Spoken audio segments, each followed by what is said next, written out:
Bienvenue à tous, merci de nous rejoindre à ces nouveaux numéros du journal télévisé. À la une, ce mardi 20 février marque la fin du délai de 8 jours accordé aux nouveaux députés exerçant de fonctions publiques incompatibles au nouveau mandat du député national. Frappés d'une restriction du ministère de l'Intérieur, les motocyclistes ont plaidé auprès du président du bureau d'âge de l'Assemblée nationale pour un allègement de la décision.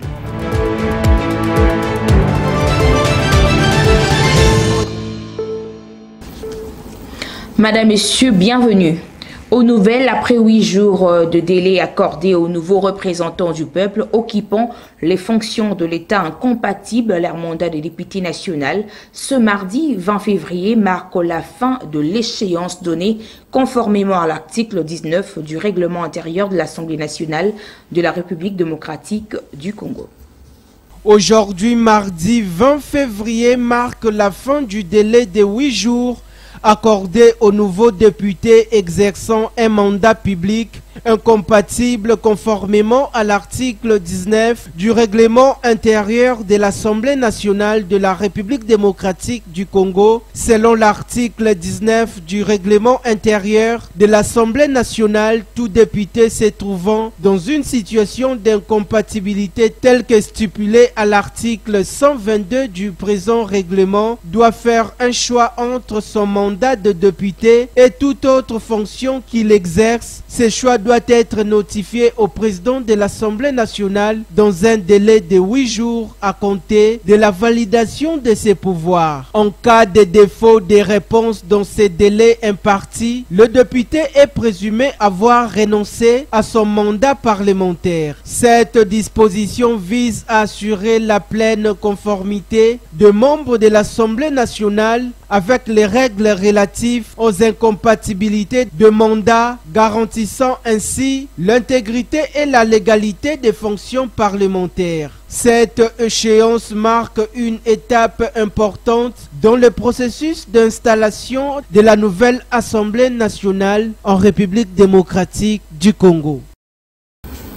Interdit de circuler dans la commune de la Gombe, les motocyclistes ont plaidé auprès du président du bureau d'âge de l'Assemblée nationale, Christophe Mbosso-Kodia, pour un allègement de la décision du vice-premier ministre de l'Intérieur, les empêchant de bien exercer leur travail.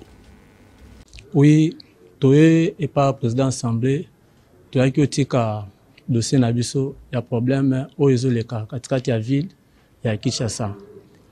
Tu es sololi nae, papa a bibiso malamu, to sololi, to pesi ba d'alliance na biso, to la kisi ndeni makamwezo salema, ndeni bazo trakase biso na katikati ya nzela, et après, to pesi makamuno sezoleka. Pour makamwezo salema na katikati ya ville ya Kinshasa, ya tellement bien te. To pesi exemple à bateau batuti, bateau baza ba blessé, baza rokufa, ba botoli ba moto, donde to zaboe, tozana na eloko akosala nde tozali na mayele alobaka na mito tokende pa nani moto oyo atikali na charge ya pays au peuple ezolela na mito eza président Mbosso yango nde toyebisi makambo nyonso tolakisi après ayesi biso akosala mpe effort nyonso po azwaka solution na makambo ezosalema biso bakumbi moto eloko biso toza kosenga eza ke tozala mpe na liberté donc toza na liberté te. Donc, bazo tarasser biso na ndenge moko ya mabe. Donc, ozo bula moto, bazo traiter lokola étranger moko boy. Ozala moya ko vivre ata muke de place on sozo kende, oke koto omoni mutu babi liboso no mutamikanda. Mebe ko no sanzela tozo respecter. Casque tozo lata. Nyonso bazo singa tozana bango, ba plaque tozana nango. Biloko tout o basinga kana moto tozo respectango. Mais ata ozana casque, ozana biloko nyonso. Otemeli liboso a roulage ato telemi feu rouge ezopela yo telemi la feu vert au monika roulage na ya kangio. Toujours à l'Assemblée nationale, elle est composée de 78 membres représentant les 26 provinces de la RDC. L'Assemblée provinciale a créé la commission chargée d'élaborer le règlement intérieur qui sera soumis à la plénière pour sa validation après 5 jours. Au terme de la plénière la plus courte de la session extraordinaire inaugurale de la 4e législature de la 3e République, le président de l'Assemblée nationale, Christophe Mbosonko Diampouanga, a dans sa communication du 13 février dernier annoncé la mise sur pied de la commission chargée de l'élaboration du règlement intérieur de cette chambre parlementaire. Selon son propos, le président du bureau provisoire de l'Assemblée nationale a proposé une commission composé de 78 membres délégués par le 26 provinces en raison de 3 députés par province, parmi les plus compétents et le mieux qualifiés par rapport à la nature du travail à réaliser. À ce sujet, la première étape de nos travaux consistera à la constitution de la commission spéciale qui sera chargée de rédiger les projets du règlement intérieur. Pour ce faire, votre bureau provisoire propose que chaque province soit représentée dans cette commission spéciale à raison de 3 députés, faisant un total de 78 honorables députés. L'élaboration du règlement intérieur de la Chambre basse du Parlement, les députés nationaux devaient donc se regrouper par province, se concerter pour désigner les 3 délégués à envoyer à la commission. Signalons par ailleurs que la commission ainsi constituée aura 5 jours de travail dans la salle des banquets du Palais du Peuple à partir de ce mercredi 21 février. Et c'est à l'issue de ce travail en commission que le projet de règlement intérieur sera soumis à l'approbation de la plénière. Le texte ainsi adopté par la plénière sera aussitôt envoyé à la Cour constitutionnelle qui se prononcera pour sa conformité à la Constitution. Le président du bureau d'âge a formulé une recommandation à l'endroit du bureau de la commission, celle de veiller à produire un travail de qualité d'une législature digne de la 3e République. Ainsi, de ressortir parmi les dispositions qui existent des amendements, si nécessaire, en vue de produire un texte probable à soumettre à la plénière. Et la situation sécuritaire dans l'Est de la RDC a été au centre d'un entretien entre le président de la République, Félix-Antoine Tshisekedi, et le sous-secrétaire d'État américain en charge des affaires africaines, Molefe à Addis Abeba, où il s'est tenu le 37e sommet de l'Union africaine. Les détails avec la presse présidentielle.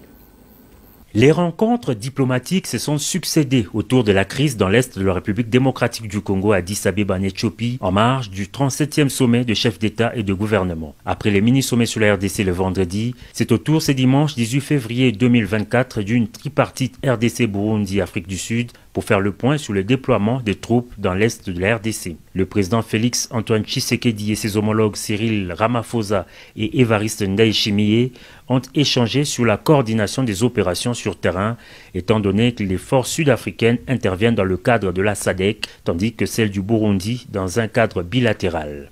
Par ailleurs, le mini-sommet initié par le président angolais Joao Lourenço s'est clôturé samedi dans un format bilatéral.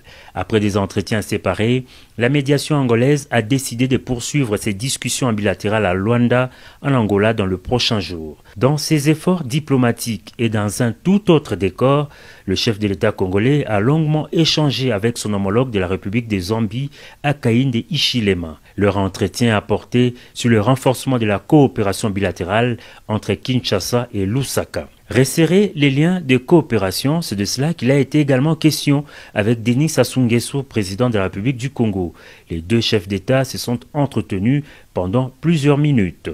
Le Sud-Soudan a saisi cette opportunité pour féliciter le chef de l'État Félix-Antoine Tshisekedi Tshilombo pour sa brillante réélection à la tête de la RDC. Son président Salva Kiir a eu un tête-à-tête avec son homologue de la République démocratique du Congo. Poursuivant avec ses intenses activités diplomatiques, le président Tshisekedi, en sa qualité de médiateur dans la crise politique au Tchad, a reçu le premier ministre tchadien Succès Masra. Le processus politique dans le pays de Mahamat Idriss Déby a été au cœur des discussions. Ces chassés-croisés s'est poursuivi avec le premier ministre de la République fédérale d'Éthiopie. Le renforcement des liens de coopération entre les deux pays a été au menu des échanges.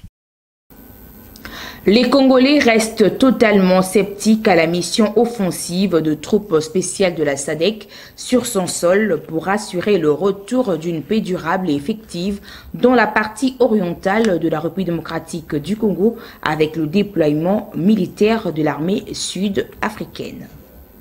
Je ne trouve pas l'opportune, je ne trouve pas la nécessité parce que l'Est du Congo n'a pas besoin d'une force qui vient de quelque part pour nous sécuriser.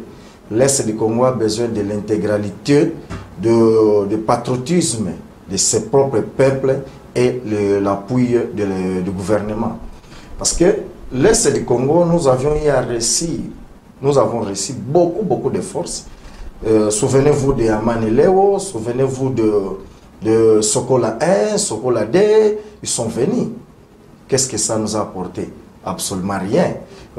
Ce qui est là, c'est seulement que le gouvernement congolais met du paquet, met de l'argent dans l'armée congolaise, recruter le fils digne du pays et mettre à la place qu'il faut l'homme qu'il faut.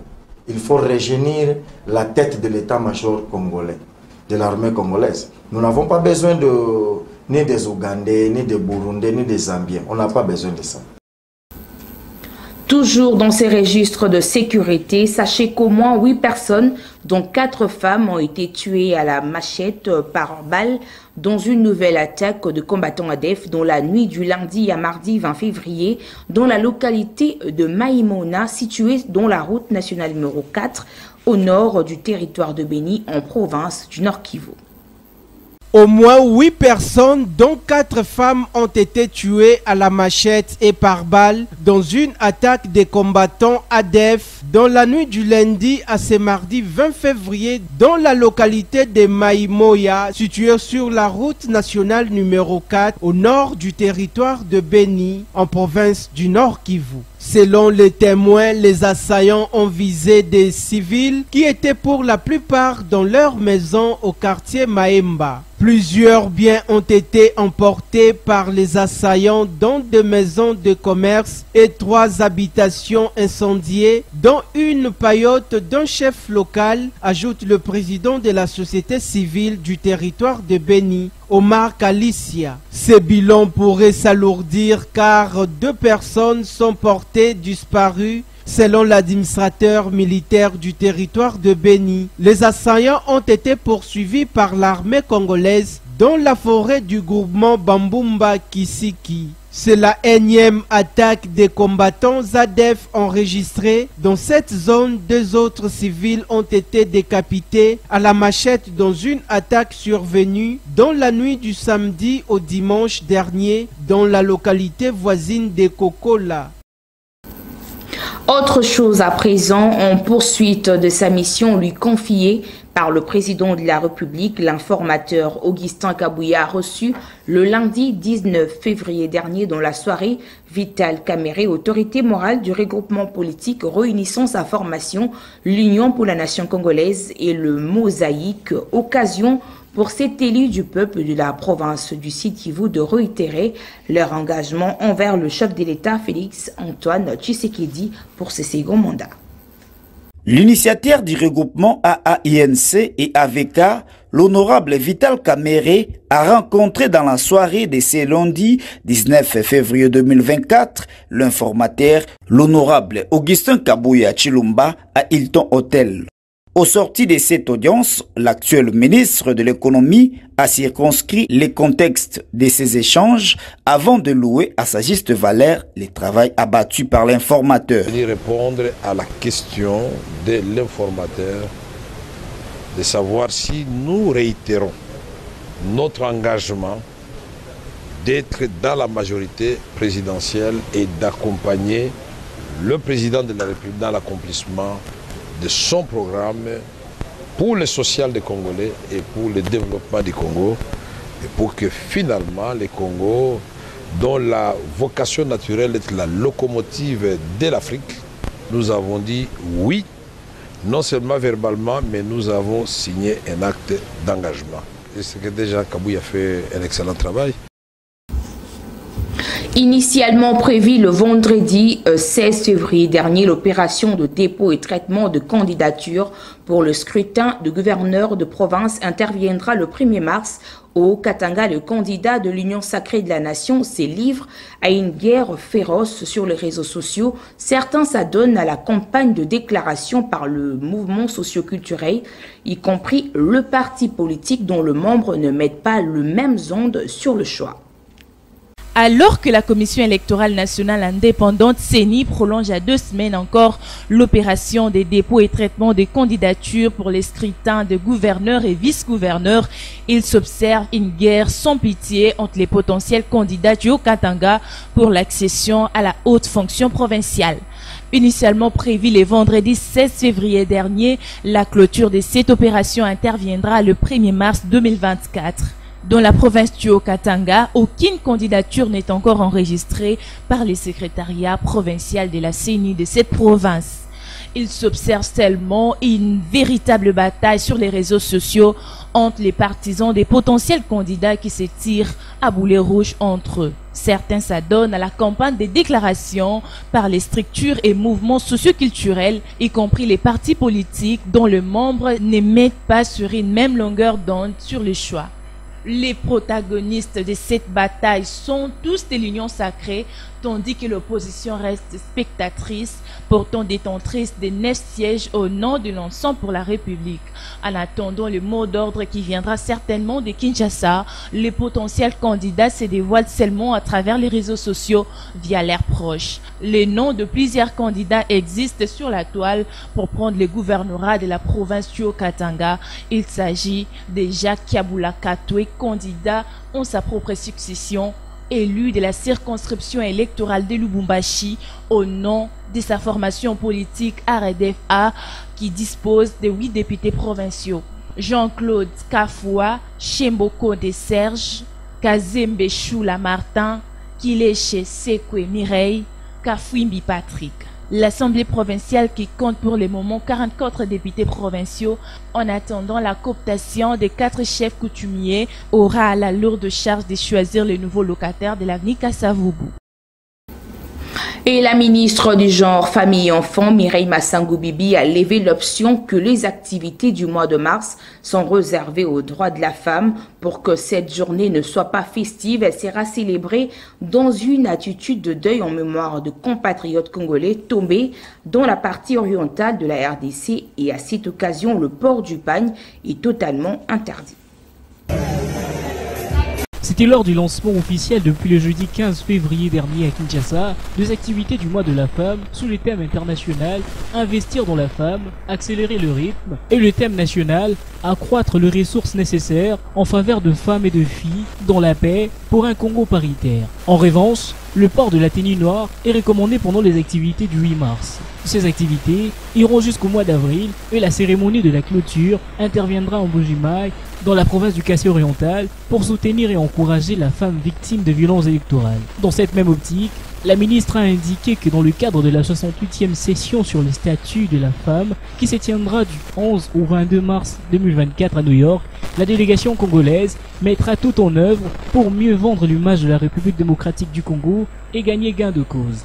Profitant de ces lancements solennels des activités du mois de la femme, la ministre du Genre a annoncé l'ouverture officielle de la Caisse de solidarité en faveur de victimes de l'Est de la République démocratique du Congo. Au regard de ces aspects, un appel a été lancé à tous les Congolais de bonne foi de pouvoir contribuer non seulement avec l'argent, mais également avec tout le bien matériel pour bien assister les victimes de l'Est.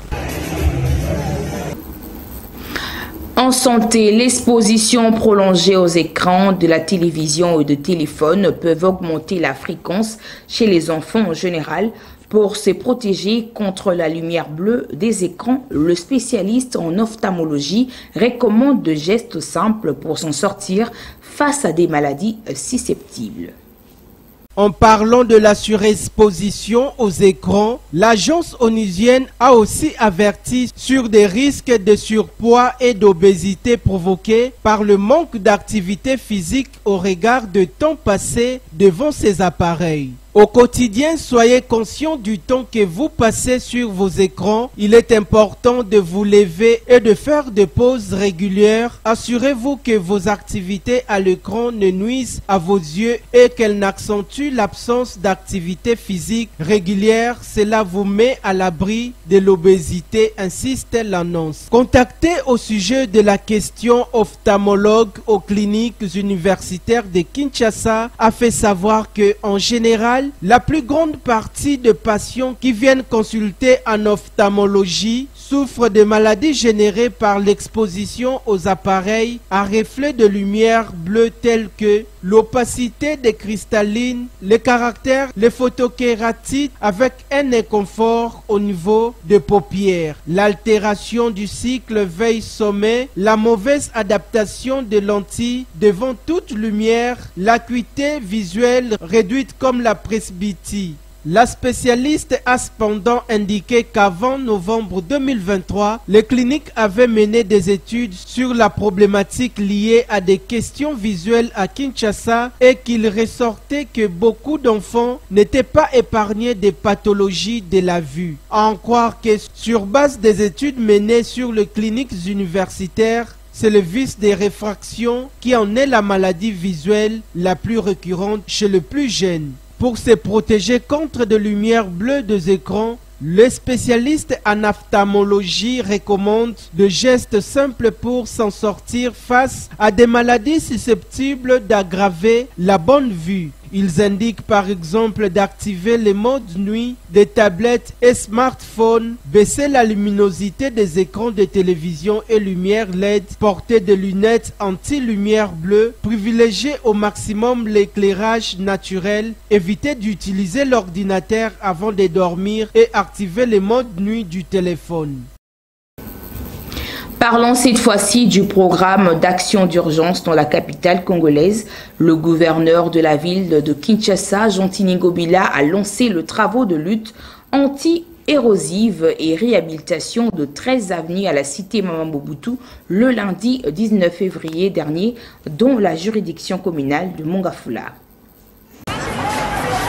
Fini le suspense, fini les lamentations. Longtemps plongée dans un espoir désespéré, la cité Maman Mobutu voit ses artères désormais réhabilitées à l'instar de toutes les autres disséminées à travers la ville-province de Kinshasa. C'est un maître à l'actif du chef de l'exécutif provincial. Il s'agit de notre programme d'action d'urgence. Nous l'avons commencé depuis quelques jours. Nous avons signé avec M. Aaron Sefou, c'était AS, un contrat en bonne et due forme depuis le 8 janvier de cette année. Ici, nous sommes aujourd'hui, ici, à la cité Maman Mobutu, pour réhabiliter toute la voirie de cette belle cité Maman Mobutu. L'entreprise Aaron Sefou Asserel, qui préfinance et exécute ses travaux, a déployé ses engins et son personnel pour ce faire. Là-bas, c'est rien, ce n'est qu'un échantillon. On a tout. Le timing pour la durée des 10 travaux déjà connu. On va faire une célérité pour mettre la population dans de bonnes conditions. Mais le maximum que nous pourrons prendre, ça fait 6 mois. Ambiance bon enfant, un motif de fierté pour la notabilité de Mongafula. J'ai félicité le gouverneur de la ville de province de Kinshasa et tout ce qu'il a fait, en tout cas, que Dieu le bénisse. Visiblement, nous étions en face du gouverneur Jean-Tini Ngobila, très déterminé à la connectivité des différentes communes de Kinshasa. La tâche est certes difficile, mais pas du tout impossible. Car dit-on, quand on veut, on peut. En sport, parlons du démarrage du play-off de la Linafoot cette saison. La commission de gestion de la Ligue nationale de football a dévoilé le calendrier de matchs fixé au début du mois de mars de l'année en cours. Maniema Union croisera Dauphin Noir de Goma et le premier du mois prochain au stade Joseph Kabila de Kindu. Longtemps attendu par les amoureux du ballon rond congolais, enfin la commission de gestion de la Linafoot a dévoilé le calendrier complet des matchs de la phase de play-off de son championnat saison 2023-2024. Le 1er mars prochain, le stade Joseph Kabila de Kindu va accueillir la rencontre de la reprise et du démarrage de la compétition, opposera Maniema Union et les Dauphins Noirs de Goma en première journée. Et à Lubumbashi, Les grands derbies historiques est fixé au 30 mars prochain. Le football Saint-Éloi Lupopo accordera son hospitalité au tout-puissant Mazembe à la 5e journée, tandis qu'à Kinshasa, le club va livrer son premier match les 3 de ce même mois face aux Aigles du Congo au stade Tata Raphaël dans la commune de Kalamou. Il s'y est de noter que 8 clubs vont participer à cette phase de play-off suivant le nouveau format du championnat national proposé et adopté par les comités de normalisation de la Fédération congolaise de football association. Cette fois-ci, on parle de valeurs nutritives. Que savez-vous du jacquier? Nous vous laissons découvrir le bienfait de ces fruits. Le fruit du jacquier ou jacquefruit est un fruit de forme ovale recouvert de petits picots. Il renferme une chair blanche, voire jaune, de graines comestibles au goût proche de la fécule. Un peu sucré, ces fruits exotiques regorgent de vitamines, des minéraux, de fibres et donnent de l'énergie. On le cultive dans les forêts tropicales d'Inde, mais aussi de Thaïlande, de Malaisie, de Madagascar, du Brésil ou encore de la Réunion. Il se consomme cuit, grillé ou bouilli. On peut aussi les trouver en boîte de conserve ou sous forme de compléments alimentaires. Il entre dans la composition de certains plats traditionnels et sa teneur en fécule permet de l'utiliser en farine. Il contient plusieurs vitamines telles que vitamine B, avec un complexe élevé de composants comme la vitamine B6, vitamine B3, vitamine B2 et vitamine B9. Le jacquier est un booster d'énergie. Il est idéal pour donner un coup de fouet au corps fatigué ou malade. Il fournit près de 95 calories pour 100 grammes avec la clé peu de graisse saturée et quasiment aucune trace de cholestérol. Il est par ailleurs un super fruit qui éloigne les virus, les bactéries et protège notre organisme contre les infections. Sa consommation permet de participer au bon fonctionnement de notre corps et renforce notre système immunitaire. C'est une source non négligeable de potassium et de magnésium, sans oublier le fer qui aide à lutter contre le risque d'anémie. C'est un renfort pour le cœur. Son alliance des minéraux et vitamines, manganèse, magnésium, fer, potassium, calcium, entre en jeu dans la préservation de nos cellules et contrôle la fréquence cardiaque et la pression artérielle. De plus, le calcium favorise une bonne coagulation du sang et conserve des os solides. Il est un allié pour le système digestif. Le jacquier est très riche en fibres, ce qui en fait un pansement naturel pour protéger les côlons des déchets polluants. D'une part, il facilite la digestion avec sa teneur élevée en fibres. D'autre part, il prévient le risque d'ulcère de l'estomac et joue un rôle sur le problème intestinaux comme la diarrhée. Il est un remède naturel contre certains cancers. Le jacquier prévient le risque de cancer du côlon et aide à se prémunir d'autres maladies infectieuses. Les nutriments contenus dans le jacquefruit, comme les lignanes, les isoflavones, les phytonutriments, les saponines, protègent contre le radicaux libre en cause dans la formation de cellules cancéreuses. Il est un atout jeunesse. Les antioxydants du jacquier immunisent notre cellule et notre ADN contre les effets des radicaux libres. Il est alors un bon moyen de maintenir notre capital jeunesse. Enfin, le bulletin météorologique. Retenez qu'il y aura quelques petits nuages et multiples éclaircies avec une température de 22 degrés Celsius. La force du vent oscillera aux alentours d'1 km par heure, tandis qu'à l'après-midi, le ciel sera complètement dégagé, mais la température atteindra le 34 degrés Celsius, marqué par une ressentie de plus chaud de 40 degrés Celsius. Enfin, dans la soirée, les nuages seront absents, la température retombera vers 30 degrés avec une ressentie plus chaude.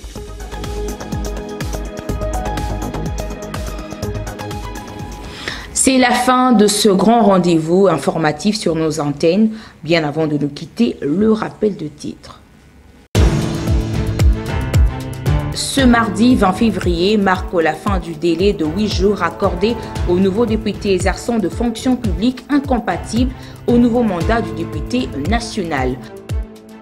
Frappés d'une restriction du ministère de l'Intérieur, le motocyclistes ont plaidé auprès du président du bureau d'âge de l'Assemblée nationale pour un allègement de la décision.